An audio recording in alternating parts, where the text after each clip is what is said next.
안녕하세요. 수박 겉핥기입니다. 오늘은 투키디데스의 펠로폰네소스 전쟁사 그 8권 가운데 가장 차갑고 가장 날카로운 한 권으로 들어갑니다. 바로 제5권입니다. 이 책에는 두 개의 사건이 담겨 있습니다.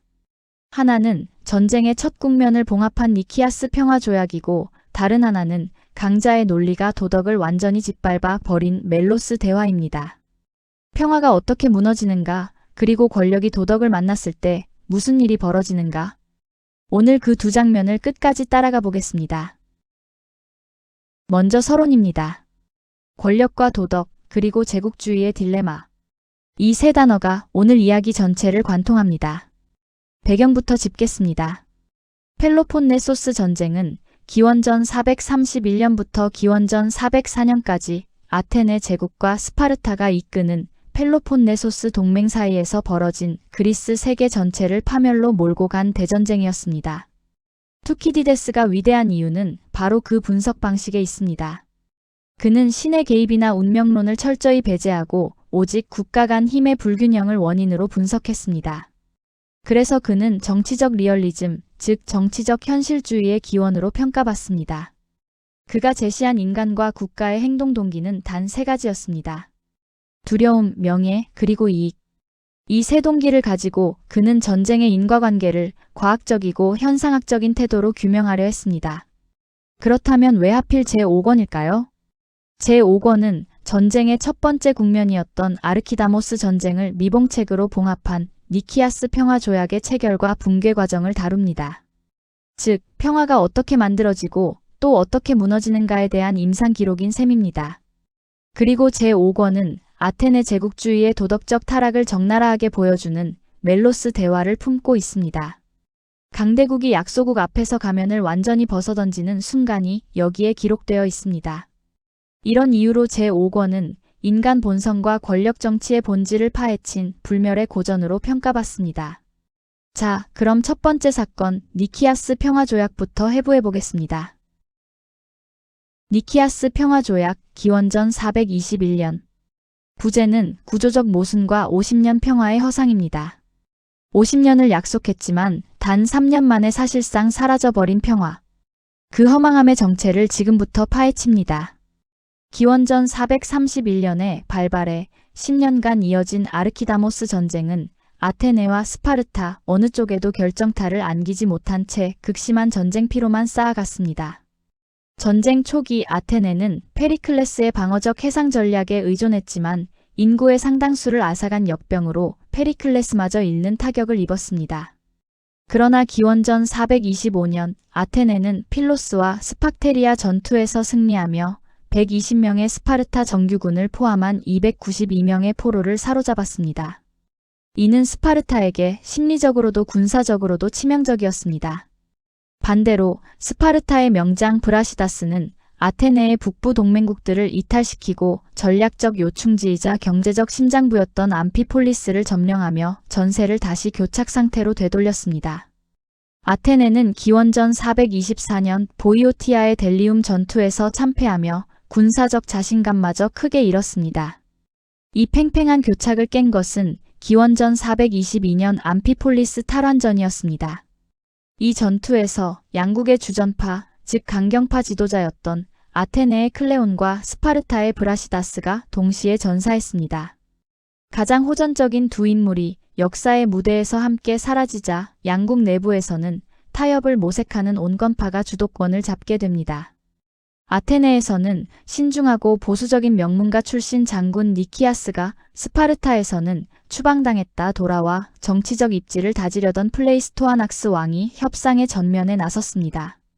게다가 스파르타는 라이벌 아르고스와의 30년 평화조약 만료가 다가오면서 양면전의 위협을 느끼고 있었고 아테네 역시 동맹국들의 연쇄 이탈을 우려하고 있었습니다. 결국 기원전 421년 봄 두 패권국은 타협점에 도달합니다. 조약의 핵심은 전쟁 이전 상태로의 복귀, 이른바 현상 유지를 목표로 한 50년 기한의 방위 조약이었습니다. 표를 따라가 보겠습니다. 첫째, 영토와 요새 반환입니다. 아테네는 스파르타가 요구하는 필로스와 키테라 같은 점령지를 돌려주고 스파르타는 아테네의 요충지 암피폴리스와 국경 요새 파나크툼을 반환하기로 했습니다. 둘째, 포로 교환입니다. 아테네는 스팍테리아에서 잡은 120명의 정규군을 포함한 포로 전원을 풀어주고 스파르타는 북부 전선에서 획득한 아테네 측 포로를 전원 석방하기로 했습니다. 셋째, 상호 방위 의무입니다. 아테네는 스파르타가 외부의 침략을 받거나 특히 농노 계급인 헬롯의 반란이 일어날 경우 전폭적으로 지원하고 스파르타는 아테네가 제3국의 공격을 받을 경우 동등한 군사적 지원을 제공하기로 했습니다. 표면적으로는 합리적인 타협안이었습니다. 그러나 바로 여기에 치명적인 결함이 숨어 있었습니다. 이 조약은 동맹국들의 전략적 이익을 철저히 묵살한 채 오직 두 강대국만의 이해관계로 체결되었습니다. 그래서 비준 과정에서 곧바로 거센 반발에 부딪힙니다. 먼저 코린토스의 분노입니다. 해양상업 국가였던 코린토스는 전쟁 내내 아테네의 해상 봉쇄와 군사적 압박으로 가장 극심한 경제적 피해를 입었습니다. 그런데도 조약 과정에서 어떠한 보상도 받지 못한 채 적국 아테네의 해상 패권을 영구히 용인해야 하는 상황에 격분했습니다. 다음은 테베의 거부입니다. 테베를 위시한 보이오티아 연맹은 자신들이 피 흘려 점령한 국경 요새 파나크툼을 아테네에 반환하라는 스파르타의 요구를 단칼에 거절했습니다. 여기에 더해 스파르타가 돌려주기로 약속한 암피폴리스의 주민들은 아테네 제국으로의 복귀 자체를 격렬히 거부했고 스파르타는 이들을 무력으로 굴복시킬 의지도 능력도 없음을 드러냈습니다. 그렇다면 50년이라는 거창한 기한이 왜 3년여 만에 종이 조각이 되었을까요? 세 가지 원인이 복합적으로 작용했습니다. 첫째, 공약 문제와 실행 강제력의 부재입니다. 양국은 디오니시아와 히아킨티아 축제마다 종교적 서약을 갱신하고 조약문을 새긴 석주를 세우기로 했습니다. 그러나 상호 불신이 팽배한 상태에서 누가 먼저 양보할 것인가를 두고 갈등이 이어졌습니다. 스파르타가 암피폴리스를 반환하지 못하자 아테네 역시 스파르타의 목줄을 쥔 필로스의 반환을 유보했습니다. 가장 중요한 전제 조건이 첫 단추부터 어긋난 것입니다. 둘째, 구조적 세력 균형 모순의 미해결입니다. 스파르타가 전쟁을 일으킨 명분은 그리스의 해방, 즉 아테네 제국주의의 해체였습니다. 그러나 평화조약은 아테네 델로스 동맹의 존속을 인정해버렸습니다. 아테네의 해군력과 경제력은 고스란히 유지되었고 스파르타는 핵심 동맹국을 배신하고 적국과 야합했다는 비난에 직면했습니다. 이 균열은 코린토스로 하여금 아르고스, 만티네아 등과 손잡고 스파르타에 맞서는 제3의 동맹 블록을 만들도록 부추겼습니다. 셋째, 신흥호전파 정치인의 등장입니다. 니키아스 같은 9세대 평화론자와 달리 아테네에는 페리클레스의 먼 친척이자 젊고 야심찬 알키비아데스가 전면에 등장했습니다. 그는 니키아스의 입지를 약화시키고 제국주의적 확장을 도모하기 위해 펠로폰네소스 내부의 혼란을 교묘히 이용했습니다. 알키비아데스의 선동으로 아테네는 스파르타의 숙적, 아르고스 연합과 비밀 동맹을 맺었고 이는 기원전 418년 만티네아 전투로 이어졌습니다. 이 전투에서 스파르타의 아기스 2세가 승리하며 패권을 일시 회복했지만 그 순간 니키아스 평화조약은 완전히 종이조각으로 전락하고 말았습니다. 이제 제5권의 정점 멜로스 대화로 들어갑니다. 기원전 416년 제국주의적 현실주의와 도덕이 정면으로 충돌하는 무대입니다. 외교사의 유례가 없을 만큼 노골적이고 잔혹한 논쟁이 지금부터 펼쳐집니다. 이제 제5권의 정점 멜로스 대화로 들어갑니다. 기원전 416년 제국주의적 현실주의와 도덕이 정면으로 충돌하는 무대입니다. 외교사의 유례가 없을 만큼 노골적이고 잔혹한 논쟁이 지금부터 펼쳐집니다. 멜로스는 기원전 10세기경 스파르타의 본거지 라코니아에서 이주해 온 도리스계 민족이 세운 식민지였습니다. 흑요석 무역으로 번영했던 이 섬은 이오니아계 국가들이 델로스 동맹을 결성할 때 합류를 거부했고 전쟁이 터진 뒤에도 스파르타와의 혈연적 유대에도 불구하고 어느 편에도 서지 않는 엄격한 중립을 고수했습니다. 그러나 해상제국 아테네의 눈에 제국의 내해인 에게해 한가운데 위치한 멜로스의 중립은 단순한 평화주의가 아니었습니다. 그것은 제국의 권위에 대한 잠재적 도전이자 다른 속국들의 반란을 부추길 수 있는 불온한 선례였습니다. 아테네는 이미 기원전 426년 니키아스를 보내 2000명의 병력으로 멜로스를 유린하려다 실패한 적이 있었고 기원전 425년에서 424년 사이에는 15달란트 약 390kg의 은에 해당하는 과도한 곡물을 일방적으로 부과하기도 했습니다. 그리고 기원전 416년 여름 아테네는 장군 클레오메데스와 티시아스의 지휘 아래 압도적인 병력을 파견합니다. 전함 38척에 중무장 보병 1600명, 궁수 300명, 기마 궁수 20명, 동맹국 보병 1500명까지 도합 3400명이 넘는 대군이 섬을 포위했습니다. 그리고 전투에 앞서 사절단을 보냈습니다. 사절단은 멜로스 대중의 선동을 우려한 과두 지배층의 요구에 따라 비공개 밀실 회담에 들어갑니다. 투키디데스는 이 장면을 장식적인 수사 없이 전제와 반박이 꼬리를 무는 치열한 논증 형식으로 기록했습니다. 강대국의 현실주의와 약소국의 이상주의가 맨얼굴로 부딪힙니다. 첫 번째 쟁점은 정의와 권력입니다. 아테네는 말합니다. 세상의 이치란 정의는 힘이 대등할 때나 논의되는 것이며 강자는 할 수 있는 것을 다하고 약자는 겪어야만 하는 것을 겪을 뿐이라고. 정의라는 언어 자체를 협상 테이블에서 치워버린 것입니다.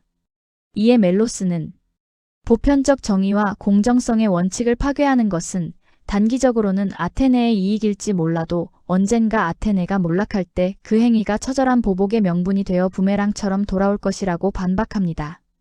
오늘의 강자가 영원하지 않다는 경고였습니다. 두 번째 쟁점은 중립의 허용 여부였습니다.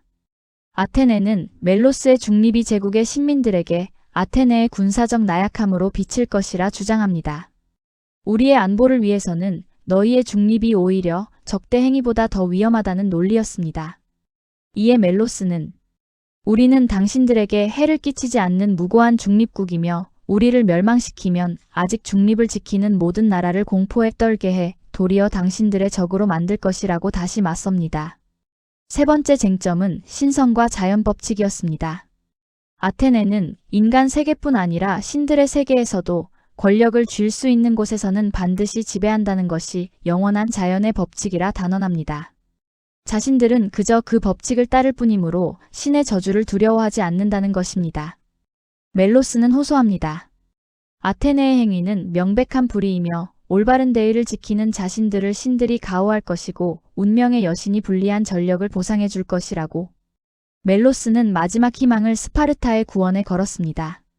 우리는 스파르타의 식민지이자 혈육이니 스파르타가 수치심과 그리스 세계에서의 명예를 위해서라도 동맹국을 외면하지 못할 것이라고 주장했습니다. 그러나 아테네는 스파르타인은 국내에서는 덕이 높으나 대외적으로는 철저히 자기 이익과 안락만을 좇으며 바다 건너 섬나라를 구하러 해양제국과 싸우는 위험을 감수하지 않을 것이라고 차갑게 받아칩니다. 그리고 압도적인 적 앞에서 수치심을 피하려다 파멸하는 것은 어리석으며 이성과 신중함의 기반의 생존을 도모하고 제국의 신민이 되는 것이 현명하다고 종용합니다. 결국 아테네는 도덕과 정의라는 규범을 완전히 해체하고 오직 물리적 필연성과 힘의 계산만을 유일한 생존 규칙으로 제시한 것입니다. 그렇다면 투키디데스는 왜 이 긴장감 넘치는 공방을 굳이 직접적인 대화체로 기록했을까요? 현대 고전학자들은 세 가지 학설을 제시합니다. 첫째, 소피스트 변증법의 차용입니다. 그는 당대 아테네 지식인 사회를 지배하던 소피스트들의 논박수를 빌려왔습니다. 공적 연설이 수사학을 동원한 대중선동을 목적으로 한다면 밀실의 엄격한 문답법은 가식을 벗어던지고 인간 행위에 숨겨진 동력인 적나라한 권력욕을 투명하게 드러내는데 가장 효과적인 도구였습니다. 둘째, 비극적 문학 구조입니다. 콤포드를 비롯한 다수 학자들은 이 장면을 그리스 비극의 극적 구조로 읽습니다. 권력에 취한 아테네는 극단적인 오만에 도달했습니다. 투키디데스가 제5권 말미에 멜로스의 비극을 배치하고 곧바로 이어지는 제6권과 제7권에서 시칠리아 원정의 대참사를 기록한 것은 우연이 아닙니다. 약소국을 짓밟은 오만이 결국 신의 징벌과 전략적 과잉 팽창을 불러와 파국으로 이어졌음을 보여주는 정교한 문학적 복선이라는 것입니다. 셋째, 아테네에 대한 도덕적 고발입니다. 일부 비평가들은 투키디데스가 현실주의를 미화한 것이 아니라 오히려 규범을 조롱하고 폭력을 자연법칙으로 합리화하는 아테네인들의 타락을 비판하기 위해 이 형식을 택했다고 봅니다. 멜로스의 절박함을 멸시하고 자신들의 침략을 논리적으로 세탁하려는 아테네의 모습은 독자에게 강한 도덕적 혐오를 불러일으키도록 의도되었다는 해석입니다. 논쟁은 끝내 좁혀지지 않았고 회담은 결렬되었습니다. 멜로스 사람들은 압도적인 전력 차이에도 불구하고 결사항전을 선택했습니다. 초기 공성전에서 이들은 아테네군의 포위망을 2차례나 돌파하고 보급품을 탈취하는 등 예상 밖의 선전을 보였습니다. 그러나 아테네가 필로크라테스 휘하에 대규모 증원군을 투입하고 멜로스 내부에서 배신자가 성문을 열어주면서 결국 기원전 415년 겨울 멜로스는 무조건 항복하고 맙니다. 승리자 아테네의 보복은 그리스 세계 전체를 경악하게 했습니다. 민회의 결정에 따라 군사 연령대에 해당하는 모든 성인 남성은 학살당했고 여성과 아이들은 전원 노예 시장에 팔려갔습니다. 텅 빈 섬에는 500명의 아테네 식민개척자가 정착해 토지를 나눠 가졌습니다. 멜로스가 그토록 기대했던 스파르타의 구원병은 끝내 바다를 건너오지 않았습니다. 이 참극은 아테네가 그리스 민주주의의 수호자라는 도덕적 정당성을 완전히 잃고 공포와 증오의 대상으로 전락하는 결정적 분기점이 되었습니다. 멜로스 대화는 2500년의 시간을 넘어 오늘날 국제 정치학 이론가들이 가장 빈번히 인용하는 고전입니다. 흥미로운 점은 서로 대립하는 여러 학파가 이단 하나의 텍스트를 각자 자신들의 이론을 정당화하는 근거로 상반되게 해석한다는 사실입니다. 먼저 현실주의입니다. 이들에게 멜로스 대화는 국제 정치의 본질을 설명하는 변치 않는 바이블입니다. 고전적 현실주의자인 카와 모겐소는 제1차 세계대전 이후 팽배했던 자유주의적 이상주의의 무기력함을 비판하며 투키디데스를 소환했습니다. 특히 모겐소는 인간은 권력을 쥘 수 있는 곳에서는 지배한다는 아테네의 말이야말로 인간 내면에 내재된 억누를 수 없는 지배욕을 완벽하게 포착했다고 극찬했습니다. 반면 월치로 대표되는 신현실주의, 즉 구조적 현실주의는 멜로스 사태의 원인을 인간 본성의 사악함이 아니라 국제체제의 무정부성에서 찾습니다. 아테네가 멜로스에 가혹했던 이유는 선천적으로 잔혹해서가 아니라 중립을 용인하면 다른 속국들이 이를 약점으로 보고 반란을 일으킬까 두려워한 안보 딜레마 때문이라는 것입니다. 무정부 체제는 강대국에게조차 방어적 선제 행동과 권력 극대화를 강제한다는 분석입니다. 미어샤이머 같은 공격적 현실주의자 역시 아테네가 힘의 공백을 채우는 전형적인 합리적 국가 행태를 보였다고 봅니다. 그러나 현실주의의 지배적 해석은 강력한 도전을 받고 있습니다. 코에인과 나이 같은 신자유주의 학자들은 강압과 폭력이라는 물리력에만 의존한 아테네의 정책이 장기적으로는 엄청난 전략적 오판이었음을 지적합니다. 멜로스 학살은 델로스 동맹국들에게 극심한 공포와 반감을 심어 주었고 아테네가 쌓아온 매력과 설득의 힘, 즉 연성 권력과 도덕적 리더십을 산산조각 냈습니다. 그 결과 각국의 반발을 자초해 스파르타 중심의 반아테네 연합을 도리어 강화시켰습니다. 자유주의자들에게 멜로스 대화는 제도와 규범을 무시한 제국주의가 어떻게 스스로 자멸하는가를 보여주는 반면교사입니다. 웬트와 레보를 위시한 구성주의자들은 한 걸음 더 나아갑니다. 이들은 물질적 힘 못지않게 국가의 정체성과 신념, 그리고 사회적으로 구성된 의미가 국제관계를 형성한다고 봅니다. 무정부 상태는 국가들이 만들어내는 것이라는 웬트의 명제처럼 투키디데스는 아테네가 규범을 짓밟고 자연의 힘을 맹신함으로써 스스로를 무자비한 폭군으로 규정해 가는 과정을 고발하고 있다는 것입니다. 아테네의 이념적 타락은 그리스 세계 전체를 만인에 대한 투쟁 상태로 후퇴시켰고 구성주의의 관점에서 멜로스 대화는 물리적 힘의 우위가 지닌 허망함과 규범 상실의 파괴력을 경고하는 텍스트로 읽힙니다. 이제 2500년 전의 멜로스에서 오늘의 우리로 시선을 옮겨보겠습니다. 약소국 외교의 딜레마, 그리고 대한민국의 지정학적 위치입니다. 강대국의 패권 경쟁이 격화될 때 그 세력권 안에 위치한 약소국의 중립은 종종 그 자체로 안보 위협으로 간주됩니다. 그레이엄 앨리스는 신흥 패권국과 기존 패권국의 충돌 가능성을 투키디데스의 함정이라 명명하며 미국과 중국의 경쟁을 설명했고 그 과정에서 주변국이 강압적 복속을 강요받는 상황을 멜로스의 함정이라 부릅니다. 러시아의 우크라이나 침공, 남중국해 영유권 분쟁, 대만의 존립 위기 모두 멜로스의 외교적 딜레마와 맞닿아 있습니다. 대한민국은 북한, 중국, 러시아라는 유라시아 대륙 세력과 미국, 일본, 대만이라는 태평양 해양 세력이 정면 충돌하는 입체적 단층대의 꼭지점에 위치합니다. 한국은 한미동맹이라는 굳건한 안보장치를 확보하고 있지만 동시에 경제적으로 가장 큰 영향력을 행사하는 중국의 강압 외교에 수시로 노출되는 근본적 한계를 안고 있습니다. 여기서 멜로스의 선택은 치명적인 반면교사입니다. 멜로스 지도층은 객관적 전력 차이를 인정하면서도 신앙이라는 막연한 희망과 혈맹 스파르타의 도덕적 수치심에 기대 국가의 명운을 걸었습니다. 그러나 타국의 선의에 의존하는 안보는 사상누각이었고 스파르타는 자국의 핵심 이익이 직접 침해받지 않는 한 동맹국을 구하러 오지 않았습니다. 그렇다면 한국 외교가 멜로스의 전철을 밟지 않으려면 무엇이 필요할까요? 세 가지로 요약됩니다. 첫째, 자주적 억지력의 배양입니다. 맹목적인 명분론이나 강대국의 선의에 기대지 말고 스스로 생존을 담보할 수 있는 독자적 실력을 갖추어야 합니다. 둘째, 핵심 이익망으로의 편입입니다. 동맹인 미국이 유사시 반드시 방위를 이행하도록 만들기 위해 동맹의 핵심 이익 구조에 한국을 깊숙이 편입시키는 전략적 해안이 필요합니다. 이것이 곧 연루와 방기의 딜레마를 극복하는 길입니다. 셋째, 유연한 가치 외교입니다. 적성국의 극단적 군사 행동을 부를 명분과 퇴로 없는 상황을 피하기 위해 연성 권력과 신중함에 기반한 유연하고 다자적인 가치 외교를 병행해야 합니다. 마지막으로 결론입니다. 세계를 관통하는 역사의 잠언. 투키디데스 제5권에 담긴 니키아스 평화조약과 멜로스 대화는 단순한 고대 전쟁사가 아닙니다. 니키아스 평화조약은 강대국 간의 타협이 동맹국의 안보 불안을 간과할 때 얼마나 쉽게 모래성처럼 무너지는가를 보여주는 구조적 불안정성의 표본입니다. 그리고 멜로스 대화는 권력 정치와 도덕률이 정면 충돌할 때 발생하는 비극을 가장 밀도 있게 압축한 인류 지성사의 한 장면입니다. 아테네는 멜로스를 말살하며 강자는 할 수 있는 것을 다한다는 오만한 명제를 역사에 새겼습니다.